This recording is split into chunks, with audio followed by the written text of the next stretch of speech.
Bonjour à tous, on se retrouve aujourd'hui pour une nouvelle vidéo, ce sera pour un point lecture. Tout d'abord je vais vous parler de Derrière les panneaux il y a des hommes de Joseph Incardona, publié chez Finitude, il est sorti depuis chez Pocket. Ici on est dans un roman noir. Dans cette histoire on retrouve Pierre qui, il y a 6 mois de ça, sa vie a basculé puisque sur une aire d'autoroute sa fille a disparu et il va revenir sur les lieux de la disparition pour traquer celui qui lui a pris sa petite fille. Donc il va vivre dans sa voiture et il va observer tout ce qui se passe et traquer. Enfin, il va essayer de rechercher et de retrouver l'agresseur de sa petite fille et on va suivre du coup d'autres personnages qui gravitent autour de ces aires de repos. Sachant que là, en plus, on est en été, donc les aires de repos sont de plus en plus fréquentées et on y croise de tout. L'écriture de Joseph Incardona est très très très très particulière. C'est soit on adore, soit on décroche complètement. On l'a lu en lecture commune sur les lives de Dis-les bien ce livre sur Twitch. On fait régulièrement des lectures communes à partir du lundi soir. Et il y a eu des gens qui ont abandonné, qui n'ont pas du tout apprécié l'écriture de l'auteur, la vulgarité, son style d'écriture qui est très particulier. Moi, ça l'a fait dans le sens où ça correspondait très très bien au fond de l'histoire, à la noirceur de l'homme. Il y avait beaucoup de métaphores, je trouve, même par rapport à la... Donc on suit aussi la mère de la petite fille et puis d'autres personnages. J'ai beaucoup aussi aimé le traitement qui a été fait d'une personne transgenre. C'est vrai qu'on en parle très peu, je trouve, dans les retours de ce livre-là. On parle surtout, puisque c'est le centre de l'histoire, de Pierre, donc le père de cette petite fille. Mais il y a aussi des prostituées, des transgenres, les employés de ces stations-service, etc. Il y a quand même beaucoup de monde et on y découvre les facettes un peu beaucoup sombres de l'humanité. Et voilà, c'est une lecture que j'ai lue très vite, c'est une lecture que j'ai appréciée sur le moment. Là, ça commence déjà à passer. Donc je sais que c'est un livre, je me souviendrai parce qu'il était quand même très original, très spécial au niveau du style d'écriture qui est assez brut, assez violent, assez vulgaire, mais qui pour moi correspond au fond de l'histoire. Donc j'ai trouvé que c'était quand même une lecture assez sympa. Donc je vous le conseille, mais vraiment voilà, à ceux qui sont avertis et pour lesquels ça dérange pas ce style d'écriture. Mais moi j'ai passé un bon moment avec cette lecture, donc je pense que vous pouvez aussi l'apprécier.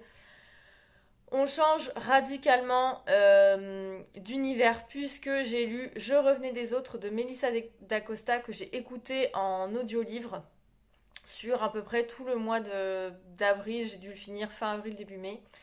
On y rencontre Philippe qui a 40 ans, qui est directeur commercial, qui est marié, qui est père de 2 enfants et qui vit une relation secrète et adultérine avec Ambre qui elle a 20 ans. Elle n'a rien de particulier et tout ce qu'elle a c'est sa relation avec lui. Il va jusqu'à lui acheter un appartement pour pouvoir la voir en fait sans forcément aller dans les hôtels et sans la ramener chez lui où vit sa famille.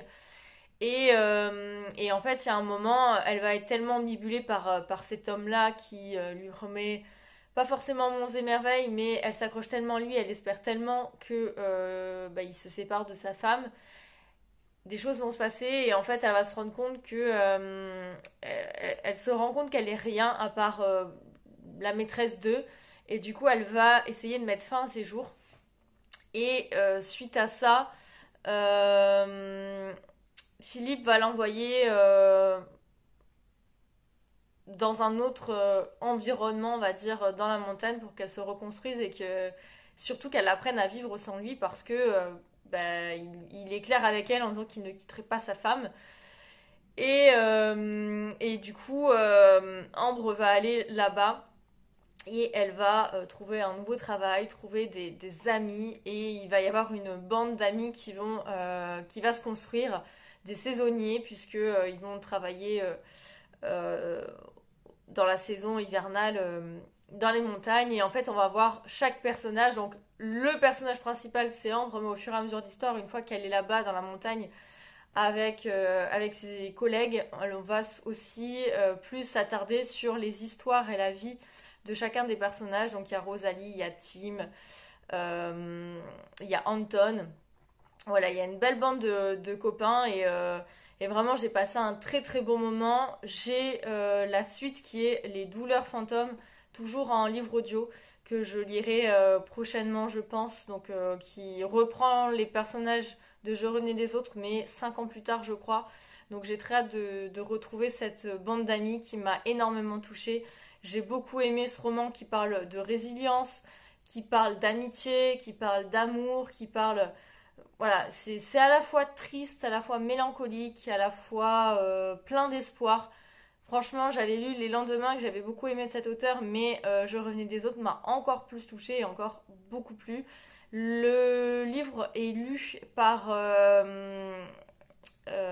alors je sais plus son prénom, Dubois, Aricia Dubois, et je trouve qu'elle est formidable. Elle arrive à changer de voix pour chaque personnage, on se perd pas du tout dans les personnages, elle nous donne envie, elle rajoute en fait de l'émotion aussi à l'écriture et à la plume de Melissa d'Acosta. Donc franchement, les deux réunis, ça donne hyper bien. Donc si vous avez peur des pavasses que ça peut être par moment les livres de Melissa d'Acosta, bah, je vous conseille de l'écouter en audio-livre parce que vous passerez un super moment et j'ai beaucoup beaucoup aimé. On revient à du roman plus noir puisque j'ai lu Je pensais t'épargner de Petroni Rostagna chez Black Lab, donc Marabout. Ici on est dans une enquête policière, on va retrouver une petite fille de 8 ans je crois dans un coffre d'un véhicule qui a été abandonné. Et la voiture appartient au père de cette petite fille qui va être accusé de violence conjugale par sa femme et donc soupçonné du meurtre de sa fille. Mais on va voir que c'est pas aussi simple. Il va y avoir le commandant Laroche qui, je pense, est le personnage un peu récurrent de l'auteur qu'elle utilise dans ses autres livres. C'est le premier de l'auteur que je lis, donc je ne sais pas trop, mais je pense que la façon qu'elle décrit, on voit que c'est un personnage qu'elle fait pour rendre récurrent. Va se saisir de l'enquête et ce père de famille va être défendu par une avocate très renommée de ces pédocriminels qui est Pauline Carrel, qui elle aussi on va voir s'occupe de ces personnes-là pour un cas très particulier, pour une cause très particulière.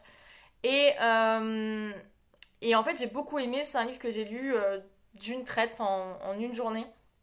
Ça se lit très très vite, les chapitres sont courts, on a envie d'enchaîner.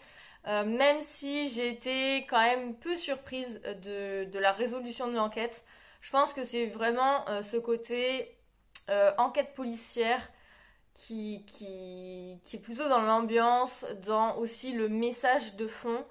J'ai beaucoup aimé ce que l'auteur a voulu transmettre dans cette enquête-là.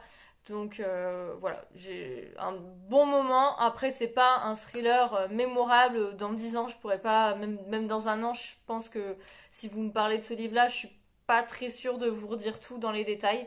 Mais en tout cas, sur le moment, ça a fait son job. J'ai passé un très très bon moment. Et je pourrais, pourquoi pas, lire d'autres romans de l'autrice si j'en ai l'occasion, parce que j'ai trouvé que c'était une plume très très agréable. Et de toute façon, un livre comme ça, que je dévore, une enquête que je lis d'une traite, c'est que ça me plaît, sinon je le traîne. Donc franchement, j'ai beaucoup aimé. Et donc c'est une nouvelle autrice polar français, oui, que je vais suivre parce que j'ai beaucoup aimé. Ensuite, j'ai lu La passeuse d'histoire de Sejal Badani chez Charleston. On change encore de style puisqu'on se retrouve dans du contemporain entre les États-Unis et l'Inde, surtout l'Inde, puisque c'est un roman où on va alterner le passé et le présent entre Jaya, qui est une américaine d'origine indienne et qui a beaucoup beaucoup de problèmes à avoir un enfant malgré tout ce qu'elle essaye avec son mari. Ça va même créer des conflits au sein de leur couple. Et en fait, à force d'être autour du sujet de la maternité, elle va vouloir se renseigner sur ses origines, notamment sur ses origines indiennes, ses grands-parents qu'elle ne connaît pas forcément.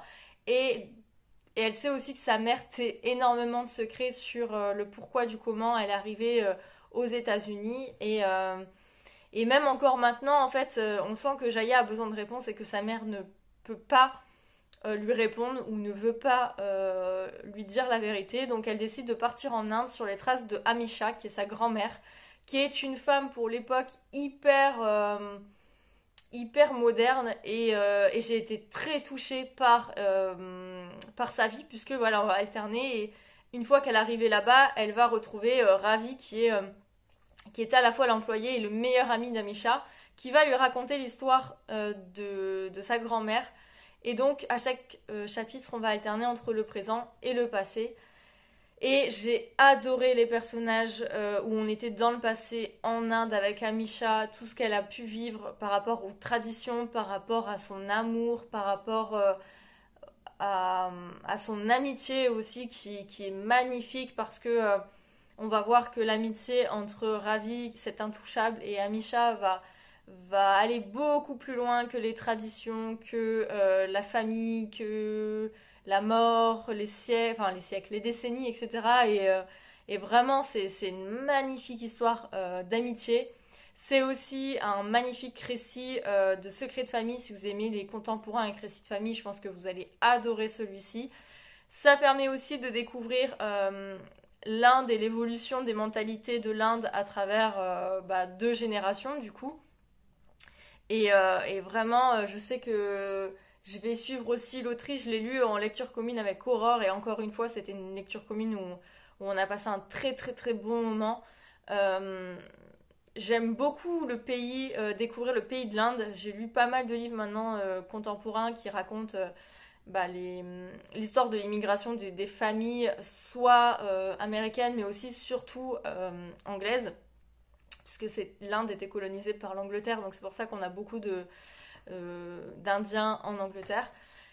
Et voilà, j'ai été très très très touchée. J'ai beaucoup aussi aimé voilà l'histoire de voir comment Amisha, comment Jaya en est arrivé là et la conclusion qui a été très très touchante. Voilà, si vous versez pas ou vous avez au moins la gorge nouée à la fin de ce livre, c'est que vous n'avez pas lu complètement le livre, je pense, parce que c'est obligé que vous vous attachiez au personnage et qu'à la fin, vous soyez ému. Et franchement, j'ai beaucoup aimé, je vous le recommande à 1000%. Ensuite, j'ai lu La ligne de Vikem de Pélagie Anod, qui est un livre auto-édité dont l'auteur me l'a gentiment envoyé pour que je le lise et je le chronique. Ici, on est dans du contemporain, mais qui va un petit peu flirter entre soit le rêve ou le fantastique en fonction de l'interprétation du lecteur. On se retrouve dans les années 90 avec 3 jeunes de banlieue, Anthony, Saïd et Hassan, qui ont leur quotidien de jeunes de banlieue. Et Hassan va être omnibulé par Aurélie, cette jeune fille qui lui met des étoiles dans les yeux et il va être voilà, il va découvrir les premiers émois amoureux, la découverte de l'amour, vraiment obsédé par cette jeune fille. Donc en parallèle de ça, on va suivre l'histoire d'Amshel, Amshel qui est un homme qui vient de la génération de la Seconde Guerre mondiale où ses parents ont été déportés et lui va être obsédé par la ligne de Vikem et donc par le camp des SS. Il va passer sa vie autour de cette ligne de chemin de fer autour de la ZAC et donc on va suivre en alternance en fait ces 2 histoires jusqu'à un moment où les 2 histoires vont s'entrecroiser. Et j'ai beaucoup aimé, ça a été une très très bonne lecture, pareil que j'ai lu d'une traite, il est très court, il fait même pas 200 pages. J'ai beaucoup aimé les personnages, je me suis attachée à eux, l'histoire d'Amchel est très touchante, l'histoire aussi de ces jeunes de banlieue des années 90 m'a plu. En plus les années 90 ça me rappelle mon enfance, donc du coup voilà, il y a eu ce petit côté nostalgique, mais à la fin, je vais pas vous raconter la fin, mais voilà, au moment où les histoires s'entrecroisent, c'est là où on pourrait se perdre, où j'ai eu très très peur au départ de savoir où allait l'auteur. Et en fait, j'ai beaucoup aimé Le fond de l'histoire, c'est vraiment là où on découvre un peu le point commun.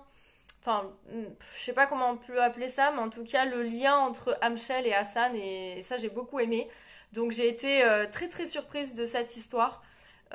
Si vous aimez les contemporains, si vous aimez tout ce qui flirte un peu avec l'onirisme et le fantastique, où vous êtes un peu dans le flou et où chacun a plus ou moins sa version et plus ou moins son ressenti par rapport à la fin, bah, du coup n'hésitez pas si vous êtes curieux de découvrir cette histoire.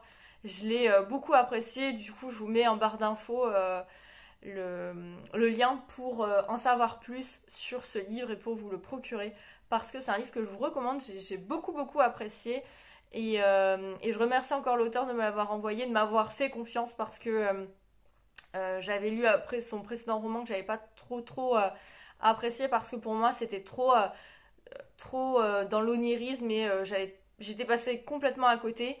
Et donc voilà, j'avais préféré ne pas le chroniquer plutôt que de faire une critique négative puisque c'est pas forcément le livre qui était mauvais, c'était moi qui n'avais pas du tout compris et je pense qu'il n'était pas du tout la cible et elle m'a fait confiance et elle a voulu m'envoyer celui-ci donc je suis hyper contente parce que déjà on voit qu'elle me l'a pas envoyé pour rien, qu'elle suit parce qu'elle m'a dit que celui-ci me plairait davantage par rapport à ce que je lisais et effectivement ça m'a beaucoup plu parce que entre l'histoire de ces trois jeunes adultes hein, parce qu'ils ont à peine 20 ans et Amshel qui est un enfant de la Seconde Guerre mondiale, ça pouvait que me plaire donc franchement je vous conseille au moins d'aller jeter un coup d'œil sur le lien que je vous mets en barre d'infos pour découvrir un peu plus sur ce livre et puis n'hésitez pas à revenir vers moi si vous l'avez lu et ce que vous en avez pensé, ça me fera un grand plaisir. Et enfin, je vais vous parler de À la reconquête de l'Ouest de Audrey Français, qui est un contemporain plutôt feel good qui se passe en Bretagne. C'est l'histoire de Gwenola et son mari Manu qui vivent dans le Nord, qui sont instit tous les deux. Enfin, instit ou prof, je sais plus, je crois qu'ils sont profs. Et leur couple bat un peu de l'aile et lui a perdu ses parents, elle est en froid depuis plus de 20 ans avec eux, notamment avec son père et Manu pour sauver son couple va vouloir que la famille se réunisse et du coup il va emmener sa femme et ses ados voir la famille de Gwen en Bretagne et c'est là où on est dans un plus ou moins dans un huis clos puisque la plupart de l'histoire se trouve dans le village où a grandi Gwen et surtout la maison des grands-parents qui réunit chaque année toute la famille venue des quatre coins de la France voire du monde et voilà ça va être à la fois marrant parce qu'il y a beaucoup d'humour dans ce roman, à la fois touchant parce que on va découvrir l'histoire un peu de chaque membre de cette famille et pourquoi cette famille a éclaté, et pourquoi le père est comme ça. Et voilà, tout ça, sachant qu'au milieu de tout ça, il va y avoir l'ex-petit copain de Gwen qui va se repointer et qui va foutre un peu plus la zizanie dans le couple. Et même si déjà dès le départ on comprend pas si son couple bat de l'aile, pourquoi il part chez les beaux-parents où ça risque encore plus de faire des histoires. Là j'ai un peu pas tout compris non plus. Mais bon, soit il fallait mettre en place l'histoire. Là-bas j'ai quand même bien aimé, j'ai rigolé, j'ai passé un bon moment. Il est assez long. Donc j'ai trouvé que par moments on pédalait un peu dans la smooth, donc il aurait fallu peut-être un peu plus d'action. Mais après, voilà, je l'ai pris comme un feel good. Donc c'était ce que je voulais lire à ce moment-là. J'ai pas mal aimé. Je trouve que c'est une très bonne lecture, par exemple, si vous êtes à la plage ou si vous voulez quelque chose de très léger. Et voilà. Par contre, j'ai pas... C'est pas que j'ai pas compris, c'est que j'ai pas été trop en accord avec l'évolution de ce qui se passe entre Manu et Gwen, notamment vers la fin. Mais bon, c'est que mon point de vue et par rapport à mon histoire personnelle, je pense. Mais en tout cas, ouais, le couple, en fait, mis à part l'évolution du couple de Gwen et Manu, j'ai quand même bien aimé cette lecture, j'ai passé un beau moment. Et voilà, si vous voulez chercher une lecture légère pour vos vacances, si vous voulez vous plonger au cœur de la Bretagne, si vous voulez rire, bah, n'hésitez pas à lire à la Reconquête de l'Ouest. Mais si vous cherchez un roman un peu plus profond, avec vraiment des personnages hyper attachants, etc., je pense pas que ce soit la lecture qu'il vous faut.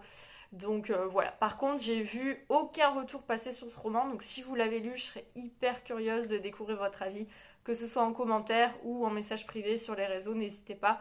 Je suis curieuse de voir votre retour. Donc voilà, c'est tout pour ce point lecture. J'espère que vous avez fait de belles découvertes et que vous aurez envie de lire l'un d'eux.